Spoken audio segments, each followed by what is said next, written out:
கொடுப்பது ஒருவர், ஜீவனை கொடுக்கிறது ஒருவர், உண்டாக்கினது ஒருவர், கொடுப்பது ஒருவர், மகிமையோ வேறொருவருக்கா? கொஞ்சம் யோசித்து பாருங்க. ஓசியா 2ஆம் அதிகாரம் 8ஆம் வசனத்தில் அவர் கேட்கிறார். ஓசியா 2:8, நான் கேட்கல, அவர் கேட்கிறார்.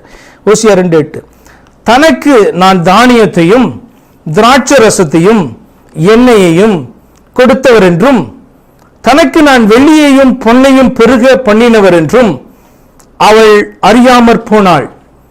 அவைகளை அவர்கள் பாகாலுடையதாக்கினார்கள். நல்லா கவனிங்க, என்ன தெரியுமா ஆண்டவர் சொல்றாரு? உனக்கு கொடுத்ததெல்லாம் நான், உனக்கு செய்ததெல்லாம் நான், உனக்காக இறங்கி வந்தது நான், உன்னை நேசித்தது நான், அனாதி சிநேகத்தால் உன்னை நேசித்தது நான், உனக்காக இறங்கி வந்து சிலுவையில் மரித்தது நான், உன்னோடு கூட இருக்கிறது நான், உன்முகம் என்னை நோக்கி திரும்புமா என்று சொல்லி பார்த்து கொண்டிருக்கிறவர் நான். ஏனென்று சொன்னால் உன்னை ரட்சிக்க என்னால் மட்டும்தான் முடியும். எல்லாம் செய்யறதெல்லாம் அவரு, ஆனா மகிமையும் வேறொருவருக்கு. இதெல்லாம் அது செஞ்சது, அது செஞ்சது, பாகால் செஞ்சது. கிறிஸ்தவன் சொல்ல மாட்டான் பாகால் செஞ்சதுன்னு. இயேசு தனியா பண்ணல, அவரோடு கூட 2 பேர் சேர்ந்து என்ன பண்ணாங்க, இன்னொரு மனிதனை பயன்படுத்தி அவர் செய்தார். நல்லா கவனிங்க, ஆண்டவர் இந்த வார்த்தை என்ன சொல்றாரு? தனக்கு நான் தானியத்தையும், தானியத்தை கொடுத்தது அவர் தான், திராட்சை ரசத்தையும் எண்ணெயும் கொடுத்தவர் என்றும், இதெல்லாம் செய்தவர் நான் என்றும், தனக்கு நான் வெள்ளியையும் பொன்னையும் பெருக பண்ணினவர் என்றும் அவள் அறியாமல் போனாள். அவளுக்கு தெரியல, ஆத்துமாவுக்கு தெரியலன்னு சொல்றாரு. உன்னை அலங்கரிக்கிறது, ரட்சிப்பினால் அலங்கரிக்கிறது, உனக்கு நீதியின் வஸ்திரத்தை உடுத்துவது, உனக்கான வழியை, ரட்சிப்பின் வழியை ஏற்படுத்துவது, உன்னை சஸ்டைன் பண்றது, உன்னை காக்கிறது, உன்னை கொண்டு போய் சேர்க்கிறது எல்லாமே நானு. ஆனா நீ கொடுக்கிற மகிமையோ வேறையா இருக்கான். அவர் என்ன தெரியுமா சொல்றாரு? அவைகளை அவர்கள் பாகாலுடையதாக்கினார்கள். என்ன சொல்றாங்கன்னா, இது கொடுத்துச்சு, இது கொடுத்துச்சு, இது இந்த தெய்வம் கொடுத்துச்சு, இந்த தெய்வம் கிறிஸ்துவிட்ட நடந்துச்சு, கிறிஸ்து வந்து இன்னொருத்தட்ட நடத்தினாரு அப்படின்னு சொன்னாலே என்ன சொல்றாங்க அப்படின்னா, பாகால்ற பெயரை பயன்படுத்த மாட்டாங்க, ஆனால் பாகாலுடையதாக மாற்றுகிறார்கள் என்று சொல்லி. அப்ப எல்லாம் செய்கிறவர், கொடுக்கிறவர் ஒருவர். அந்த ஆத்மாவை உண்டு பண்ணி நேசித்து இது என்னுடைய ஆத்மான்னு சொல்லி கீழே இறங்கி வந்து நான் அதுக்காக ஜீவனை கொடுக்கிறேன்னு சொல்லி கொடுத்தவர் ஒருவர். மகிமை வந்து வேற எங்கேயோ போயிட்டு இருக்குது. அதுதான் அந்த வசனம் சொல்லுகிறது. அவர் இதை விசாரியாமல் இருப்பாரோ நினைக்கிறீங்களா? இதை கேட்க மாட்டாருன்ட்டு, கண்டுக்க மாட்டாருன்ட்டு. எசேக்கியேல் 34:10-12, 10-12 வரைக்கும் அவர் பேசுகிறார் பாருங்க. எசேக்கியேல் 34:10-12. கர்த்தராகிய ஆண்டவர் சொல்லுகிறார், இதோ நான் மேய்ப்பருக்கு விரோதமாக வந்து, அதுக்கு முன்னாடி என்ன பேசியிருந்தார் யோவான்ல, அதுக்கு பின்னாடி தான், ஆனா நான் உங்களுக்கு அதுக்கு முன்னாடி காமிச்சேன், நான் இந்த ஆடுகளுக்காக ஜீவனை கொடுக்கிறேன் அப்படின்னு ஒருத்தர் பேசினார். இங்கேயும் பாத்தீங்கன்னா அதே ஊமையை வச்சுதான் எசேக்கியேல்கிட்ட அவர் பேசுகிறார். எசேக்கியேல் 34:10-12. கர்த்தராகிய ஆண்டவர் சொல்லுகிறார், இதோ நான் மேய்ப்பருக்கு விரோதமாக வந்து என் ஆடுகளை, இது வேற ஒருத்தர் சொல்லிடாதீங்க, தயவு செய்து சொல்லிடாதீங்க, அவர் தான் நமக்கு வந்து ஜீவனை கொடுத்தார். என் ஆடுகளை அவர்கள் கையிலே கேட்டு மேய்ப்பனில் இனி தங்களையே மேய்த்து கொள்ளாதபடி மந்தையை மேய்க்கும் தொழிலை விட்டு அவர்களை விலக்கி, என் ஆடுகள் அவர்களுக்கு ஆகாரமாய் இராதபடி அவைகளை அவர்கள் வாய்க்கு தப்ப பண்ணுவேன் என்று சொல்லு. இப்படி சொல்றார் ஆண்டவர். அவருடைய ஆடுகளாம், ஏன் அவர் தான் சொன்னாரு ஆத்துமாலாம், எல்லா ஆத்துமா என்னுடையது. ஆனா என்ன பண்றாங்க, அவனு பார்த்தீங்கன்னா இது என்னுடைய ஆடுன்னு சொல்லிட்டு ஒரு மந்தைக்குள்ளார வச்சு அதுல இருக்கிறத அடிச்சு சாப்பிட்டு, அது எதை குறிக்குதுன்னா தவறான வழியில் அவர்களை கொண்டு போவதும், தவறான தெய்வத்தை காண்பித்து பாகால காமிச்சு கொடுக்குறாங்க. பாகால்ன்ற பேர்ல அல்ல, வேற எக்ஸ் என்ற பேர்ல எல்லாம் காமிச்சு கொடுப்பாங்க. ஆண்டவர் சொல்லுகிறார், இதெல்லாம் என்னால பார்த்து கொண்டு இருக்க மாட்டேன், நீ சொல்லு என்று சொல்லி தீர்க்கதரிசியமாக, இதோ நான் மேய்ப்பருக்கு விரோதமாய் வந்து, அப்படி செய்கிறவர்களுக்கு விரோதமாக. எல்லா ஆத்மாவும் என்னுடையது, ஆனா சிலருடைய ஆத்மாலாம் அல்லது பலருடைய ஆத்மாவும் பலருடைய கையில சிக்கி இருக்கிறதுன்னு ஆண்டவர் சொல்லுகிறார். மேய்ப்பிற்கு விரோதமாக என் ஆடுகளை அவர் கையில கேட்டு, மேய்ப்பர் இனி தங்களையே மேய்க்காதபடி. அந்த மேய்ப்பர் அப்படின்னா என்ன பண்ணணும், அவங்க மேய்ப்ப ஆடுகளை மேய்க்கணும். மேய்ப்பன் தன்னையே மேய்த்துக் கொள்கிறவன் மேய்ப்பன் கிடையாதுன்னா, இது குறித்து பவுலும் பேசியிருப்பார். அவர்கள் தங்களுடைய வயிற்றை நிரப்புறார், அவருடைய தெய்வமே வயிறு தான் அப்படின்லாம் பாத்தீங்கன்னா பவுல் பேசுவாரு. புது டீச்சிங்கே இது கிடையாது. அவர்கள் தங்களையே மேய்க்காதபடி மேய்க்கும் தொழிலை விட்டு அவர்களை விலக்கி என் ஆடுகள் அவர்களுக்கு ஆகாரமாயிராதபடி. நல்லா கவனிங்க, அவர் பார்த்துட்டே இருக்க முடியாது அவரால். அது வந்து அவருடைய ஆத்துமாக்கள், யாராக இருந்தாலும், சபைக்குள்ளே இருந்தாலும் வெளியில் அவருடைய ஆத்துமாக்கள். ஆனால் அநியாயம் பண்ணுறதை அவர் பார்த்து கொண்டே இருக்க மாட்டார். ஒரு நாள் அதற்கு முடிவை ஆண்டவர் கொண்டு வருவார். அதற்கு முன்பாக தப்ப வேண்டும். கர்த்தராகிய ஆண்டவர் சொல்லுகிறது என்னவென்றால், இதோ நானே என் ஆடுகளை விசாரித்து அவைகளை தேடி பார்ப்பேன். ஒரு மேய்ப்பன் சிதறுண்ட தன் ஆடுகளின் நடுவிலே இருக்கிற நாளில் தன் மந்தையை தேடி கொண்டிருக்கிறது போல, நான் என் ஆடுகளை தேடி மப்பும் மந்தாரம் உள்ள நாளிலே அவைகள் சிதறுண்டு போன எல்லா இடங்களிலும் இருந்தும் அவைகளை தப்பி வர பண்ணி. யோசித்து பாருங்க, இந்த ஆடுகளை தேடுற, இந்த சிதறுண்ட ஆடுகளை கூட்டி சேர்க்க வந்தேன், இழந்து போனதான ஆடுகளை தேடினேன், அதில் ஒன்று கிடைச்சா கூட சந்தோஷப்படுறேன், இப்படிலாம் சொன்னவர் உங்களுக்கு வேற எங்கேயாவது உண்டா? வேற புராணங்களில் உண்டா? அது உங்களுடைய கரத்தில் இருக்க இந்த வேதத்தில் தான் உண்டா?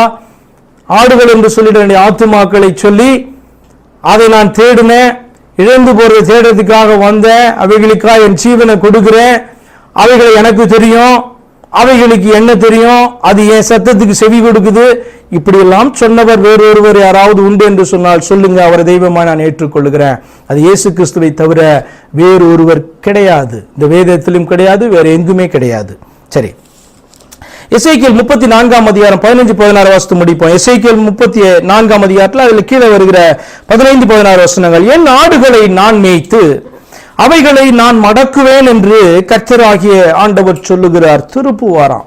அந்த ஆடு மட்டும் கொஞ்சம் அப்படி யோசித்து நினைவு கூற ஆரம்பிச்சுன்னு வச்சுக்கோங்களேன், எங்க போயிட்டு இருக்கோம், யார் நம்ம நடத்திட்டு இருக்கா, எப்போ அடிச்சு சாப்பிடலாம் நினைக்கிறவங்க கையில எல்லாம் இருக்கிறோம், அப்படிப்பட்ட மந்தைக்குள்ள இருக்கிறோம். கொஞ்சம் அந்த ஆடு அப்படி யோசிக்க ஆரம்பிச்சதுன்னா அது வந்து பாத்தீங்கன்னா மெய்ப்பனை தேட ஆரம்பிச்சிடும். மெய்ப்பனை தேட ஆரம்பிச்சிடும், ஜீவனை கொடுத்தவரை தேட ஆரம்பிச்சிடும். ஆண்டவர் சொல்றாரு, என் ஆடுகளை நான் மேய்த்து, அப்படிப்பட்டவர்களை ஆண்டவர் மேய்ப்பார், தன்னுடைய மந்தைக்குள்ளாக அவர் கொண்டு வருவார். அவைகளை நான் மடக்குவேன் என்று கர்த்தராகிய ஆண்டவர் சொல்லுகிறார். நான் காணாமற் போனதை தேடி துரத்துண்டதை திரும்ப கொண்டு வந்து, எலும்பு முறிந்ததை காயம் கட்டி, நசல் கொண்டதை திடப்படுத்துவேன். நியாயத்துக்கு தக்கதாய் அவைகளை மேய்த்து புஷ்டியும் பலமும் உள்ளதை அழிப்பேன்.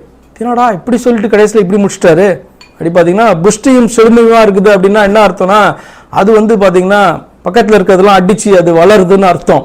இங்கே புஷ்டியும் செழுமையும் அப்படின்னு சொல்றது, இது வந்து நல்ல ஆடுகளை குறிக்கல, ஆடுகளை போல இருக்கு, நல்ல புஷ்டியும் செழுமையுமா இருக்கு, கொழுத்து இருக்குது.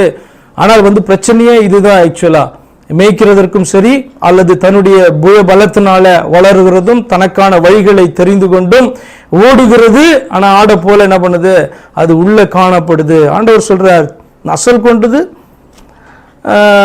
எலும்பு முறிந்ததை கொண்டு வருவாராம், நசல் கொண்டதை கொண்டு வந்து திடப்படுத்துவாராம், நியாயத்துக்கு தக்கதாய் அவர்களை மேய்ப்பாராம், ஆனா புஷ்டியும் பலம் உள்ளதை அழிப்பாராம். அப்படின்னா ஏதோ ஒரு முக்கியமான காரியத்தை ஆண்டவர் பேசுகிறார். அறியாத ஜனங்களை ஆண்டவர் உள்ள கொண்டு வருவார். கொஞ்சம் அவர்கள் ஆண்டவரை நினைவு கூற ஆரம்பிச்சுட்டாங்கன்னா, தான் யாரு அப்படின்னு சொல்லி கொஞ்சம் நினைக்க ஆரம்பிச்சுட்டாங்கன்னா, தன்னுடைய மேய்ப்பனை அவர்கள் கண்டுபிடித்து விடுவார்கள். தனக்காய் ஜீவனை தந்ததான, தன்னுடைய ஆத்மாவை நேசிக்கிற ஒருவர் உண்டு, தன்னுடைய ஆத்மாவுக்கு விடுதலைக்கான வழி ஏற்படுத்தின ஒருவர் உண்டு என்று சொல்லி அந்த மேய்ப்பனை அவர்கள் கண்டுபிடிச்சிருவாங்க. எப்படிப்பட்டவங்களா காணப்படலாம், பயங்கர பாவிகளாய் கூட காணப்படலாம். கொஞ்சம் நினைவு கூறுதல் உண்டாகும் என்று சொன்னால் அதை ஆண்டவர் நிச்சயமாய் கொடுப்பார். உண்டாகும் பொழுது அவர்கள் தங்களை தாழ்த்தி ஒப்பு கொடுத்துட்டாங்க அப்படின்னு சொன்னா, ஆண்டவர் சொல்றார், நான் அவைகளை மடக்குவேன், என் மந்தைக்குள்ளாக நான் அவைகளை கொண்டு வருவேன், காணாமற் போனதை துரத்துண்டதை திரும்ப கொண்டு வந்து, அது எலும்பு முறிஞ்சிருந்தால் நசல் கொண்டதா இருந்தால் நான் அதை சரி பண்ணுவேன், காயம் கட்டுவேன் அப்படின்னு சொல்றார் ஆண்டவர். நானே அதை மேய்ப்பேன் என்று சொல்கிறார். ஏன் தெரியுமா? அவர் அந்த ஆத்துமாவை உண்டு பண்ணினவர், நேசிக்கிறவர். அப்படி இருக்கும்போது இந்த ஆத்துமாவும் நினைவு கூர்ந்து அவரை நேசிக்க வேண்டும், அவரை மட்டுமே நேசிக்க வேண்டும், அவரை ஆராதனை செய்ய வேண்டும், அவருக்கே கனத்தையும் மகிமையும் கொடுக்க வேண்டும். இது மிக மிக முக்கியமான காரியம். நீங்க மயில்கள் இந்த டான்ஸ் ஆடுறதை பார்த்துருக்கீங்களா? தோகை விரித்து டான்ஸ் ஆடும் பார்த்துருக்கீங்களா? அது எதுக்கு ஆடுது தெரியுமா? மழை வந்தா ஆடும். இல்லை என்று சொன்னால் தன்னுடைய பேரை அட்ராக்ட் பண்றதுக்காக மயில் டான்ஸ் ஆடும். ஒரு ஒரு ஒரு ஆண் மயில் அந்த பெண்மையில ஈர்ப்பதற்காக தோகையை காமிச்சு அவ்வளவு அழகா ஆடி அட்ராக்ட் பண்ணுதான். நம்முடைய ஆண்டவர் நம்முடைய ஆத்மாவை மீட்டவர், அது என்னுடைய ஆத்மா அப்படின்னு சொல்லுகிறவர். அப்ப அவர் சொல்லுகிறார், நான் நயம் காட்டி அழைப்பேன் அப்படின்னு சொல்றாரு. வசனம் அப்படி காணப்படுதா இல்லையா? அழைக்கிறாராம். தான் யாருன்றதெல்லாம் என்னென்ன விதத்தெல்லாம் காமிச்சு என்ன கூப்பிடுறாரு, அதுவும் வரமாட்டேன், வேற எங்கேயோ ஓடுது. இந்த மயிலுக்கு இருக்கிறதான அறிவு, இந்த மிருகங்களுக்கு இருக்கிறதான அறிவு பாருங்க, அதை அட்ராக்ட் பண்றதுக்கு என்னெல்லாம் பண்ணுகிறது, ஈர்ப்பதற்கு என்னெல்லாம் பண்ணுது. ஆண்டவர் என்னென்னமோ பண்ணி கூப்பிட்டாலும் அது வேற பக்கத்துல ஓடுது, அங்க ஓடுது, இங்க ஓடுது. நான் திரும்பவும் சொல்லுகிறேன், அவர் உங்கள் ஆத்மாவை உண்டு பண்ணினவர். அவர் எல்லாருடைய ஆத்மாவை உண்டு பண்ணின அவர் எவ்வளவாய் அதை நேசிப்பார் தெரியுமா? அதை ஒருவன் பட்சித்து போடுகிறது போது அவருக்கு எவ்வளவு கஷ்டமா இருக்கும் தெரியுமா? அந்த ஆத்மாவுக்காக ஜீவனை கொடுத்தவர் அவராய் இருக்கும் பொழுது ரட்சிக்கப்பட்ட ஆத்மா கூட, சத்தியத்தை எப்படியோ தெரிஞ்சு ரட்சிக்கப்பட்டு வந்த ஆத்மா கூட அவருக்கு கொடுக்க வேண்டிய கனத்தை கொடுக்காம, அவரை யோசிக்காம, தியானிக்காம, நினைவு கூறாம இருக்குது அப்படின்னு சொன்னா என்ன சொல்றது அந்த ஆத்மாவை? இன்னைக்கு உங்களுக்கு கிடைக்கிறதா செய்தி என்னன்னா, நினைவு கூர்ந்து பாருங்கள். உங்களை உண்டாக்கினவர் யார் என்று நினைவு கூர்ந்து பாருங்கள். அவர் உங்களுக்காக என்ன செய்து உங்களை மீட்டெடுத்தார், உங்களுடைய மீட்பை நினைவு கூர்ந்து பாருங்கள். அவரை நீங்க நினைவிலே வைப்பீர்கள் என்று சொன்னார். அதான் வேதம் சொல்லுகிறது, கிறிஸ்துவின் சிந்தை உங்களுக்குள் இருக்க கடவுது என்று சொல்லி அவரை நினைவில வைப்பீர்கள் என்று சொன்னார். ஒரு தவறான பாதையில ஓடும்போது, டிசிஷன் எடுக்க முடியாம இருக்கும் பொழுது நீங்க அவரை நினைவு கூறுவீர்கள் என்று சொன்னால் உங்களோடு கூட அவர் பேசுவார். நீ போகிற பாதை தவறு என்று சொல்லி அவர் உங்களுக்கு உணர்த்துவார்.